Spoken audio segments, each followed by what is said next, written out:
മുൻ American president Barack ഒബാമയുടെ ജീവിതത്തിൽ നടന്ന ഒരു സംഭവത്തെക്കുറിച്ച് പറയാം. 1981 കേട്ടോ. അന്ന് ഒബാമയ്ക്ക് കഷ്ടിച്ച് 20 വയസ്സ് മാത്രം പ്രായം. ലോസ് ഏഞ്ചൽസിലെ കോളേജ് വിദ്യാർത്ഥിയായിരുന്ന കാലമാണ്. ക്രിസ്മസ് ആഘോഷങ്ങൾക്ക് ഒബാമ വരുന്നതും കാത്ത് അമ്മ അന്നയും സഹോദരിയും വീട്ടിൽ കാത്തിരിക്കുകയാണ്.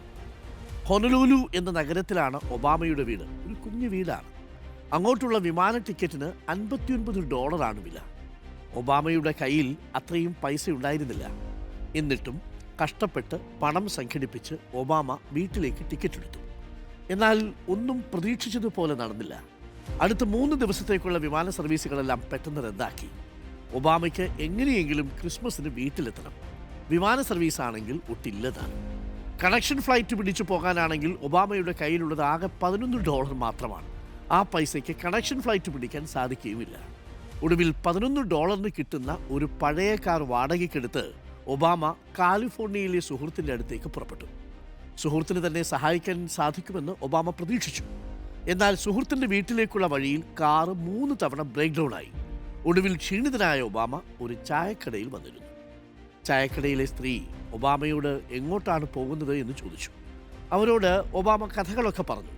ആ സ്ത്രീ ഒബാമയ്ക്ക് ഒരു ചൂട് ചായ ഒഴിച്ചു കൊടുത്തു. അവിടെ ചായ കുടിക്കാൻ വന്ന മറ്റു 2 പേർ ഒബാമയുടെ കഥ കേട്ട് $20 വീതം സഹായമായി നൽകി. ആ പൈസ ഒബാമയ്ക്ക് വലിയ സഹായമായി. തൻ്റെ കയ്യിലുള്ളതും കൂടി ചേർത്ത് ഒബാമ ക്രിസ്മസിൻ്റെ തലേന്ന് വൈകുന്നേരം തന്നെ വീട്ടിലെത്തി. ഇനി എന്തു ചെയ്യും എന്ന് നമ്മൾ കരുതിയിരിക്കുന്നിടത്ത് നിസ്സഹായരായി നിൽക്കുന്ന സമയത്ത് ആരാണ് നമ്മളെ സഹായിക്കുക എന്ന് പറയാൻ സാധിക്കില്ല.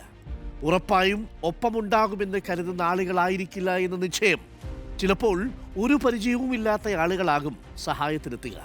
ജീവിതത്തിൻ്റെ അപ്രതീക്ഷിതത്വത്തിന് ഒബാമയുടെ ഈ കഥയേക്കാൾ വലിയ ഉദാഹരണം ആവശ്യമുണ്ടോ?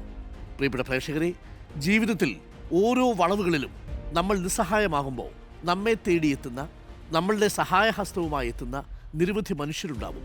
നമ്മുടെ സഹോദരങ്ങൾ, ഒരിക്കൽ പോലും നമ്മൾ അറിഞ്ഞിട്ടില്ലാത്തതും പിന്നീട് ഒരിക്കലും ഒരുപക്ഷെ അറിയാൻ സാധ്യതയില്ലാത്തതുമായ ദൈവതുല്യരായ മനുഷ്യർ.